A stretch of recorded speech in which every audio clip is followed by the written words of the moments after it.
the solving of problems. And everybody's got a list of problems. Everybody. The rich merely ask for a longer list. But solving problems is a real challenge, and there's all kinds of problems: business problems, family problems, personal problems, financial problems, mental problems, emotional problems. We've all got these challenges. But that's the game of life, how to take it like it is and make it like you want it. How to turn resources into productivity. Human resources, physical resources, solving problems. That's the challenge of life and lifestyle. See, the challenge is how to be happy with what you got. You got something. The next key is how can you be happy with it? It's a challenge. It's a problem. It needs to be solved. I met Neil Armstrong one time, first man to step his foot on the moon. Neat guy. I met him in Chicago. Neil Armstrong said, going to the moon was simply a matter of solving problems. That's the way he described it.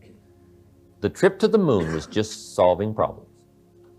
So no telling where you can go if you solve the problems. No telling what kind of a journey you can take. Just solve the problems. Now, let me give you some keys on problem solving that really helped to alter my life. Problem solving. First, work out your problems on paper, not just conversation and thinking. Put the problem on paper. You'll find, if you're around us quite a bit, the evening seminar, these 2 days, any other context you might have with us, we're always talking about paper, journals, projects, books, learning to think on paper. And problem solving is the same thing. To solve a problem, simple. First, divide a piece of paper in half. On this side of the paper, state the problem. Just write it out. Now, you don't have to live on it or live in it. You don't have to dwell on it. You don't have to stay on it, but you do have to state it. To make an intelligent decision, you need the accurate facts. You got to know what the problem is. So that's the first step. Just write it out. In some very simple language, here is the problem. I've got this and this and this, okay? Just make a statement of the problem. Now on this side, work out the answers. Okay? On paper, in your thinking process. Now to solve a problem, let me give you 3 questions to ask to solve any problem. 3 questions to ask to solve any problem. Now this is a process to go through. And you want to go through a process because here's what you want. Not just the solution to a problem. You want to become a problem solver. If you solve a problem, that's temporary. If you become a problem solver, that's permanent. It's like the old line of what's better, to have a fish or to learn how to fish. Right? It's much better to learn how to fish than it is to just be handed a fish. The same is true in sales. We teach in sales. Making a sale is temporary. Becoming a salesperson is permanent. Right? People who are just going for the next sale, live what's known as the temporary sales life. And they're always scrambling, simply because they don't become a salesperson, a persuader, by working hard on themselves. Okay? So what you want to become is a problem solver. And you do that by going through this process. First question is, what could I do? The first question to solve the problem is, what could I do to solve the problem?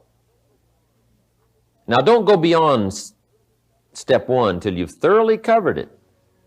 Then just make a list of some of the potential answers. Here's the first one, here's the second one, here's the third one. I could do this, or I could do this, or I could do this. Just start toying with some of the answers on the paper. Then, once you've got these put together, which is the best one? You say, well, this one would take too long. I need an answer a little quicker. I need to do it sooner. This one seems a little weak. This first one I thought of, that's probably the answer right there. Just work with it on paper, not in your mind. The best way to organize your thoughts is to write them down. It's a little difficult to just organize them in your mind. Organize answers in your mind. Come up with potential possibilities, options. You just got to write out your options on paper, my opinion. Now then, here's the second question to ask. Second question to solve a problem is, what could I read? It could very well be a book on the problem. Or if I went back through my journals, what could I read that might find an answer? Maybe you've got a problem that's got a section in the library. You just go to that section, start going through the books. Somebody else might have put a whole lifetime into trying to solve that particular problem, and they've written a whole book on it.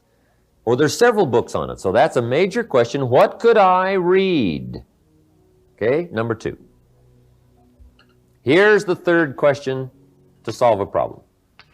Who could I ask? Now, don't go to number 3 till you've passed number 1 and number 2. And if you pass number 1 and number 2 to the best of your ability, and you've done your best to work it out, and you still don't have the answer, and time is critical, and you've got to get closer to the solution, then go to number 3 and ask. But let me tell you what knowledgeable people are always willing to do. Answer questions if they get the sense you've done your best to figure it out beforehand. You can't believe this sense you get from people. If you say, I've done this, I've been through this, and I've read this, and I've done all this, and I still can't come up with the answer, could you help me? Almost anybody unique would say, of course. Right? What is the question? Let me see if I can help you with it. If you've gone through this process, we all respond, first of all, to somebody else's effort. They just didn't come to us for some cheap, quick answer. Okay? Now, see, we're all inclined to do that, right? When somebody says, I've done this, and I've done this, and I still need some help, and I think you can do it. We're ready to go for it. So, ask. Don't be afraid to ask. Go for the answers. But don't bypass this just for the quick answer, because that won't give you the muscle. It won't give you the personal development. It won't give you the strength and the know-how to become a problem solver if you skip these 2 steps. So those are the 3 steps to solving problems. And once you become a problem solver, no telling what you can do with your business and your life and your social contact. No telling what you can do with what you've got for the rest of your life's journey.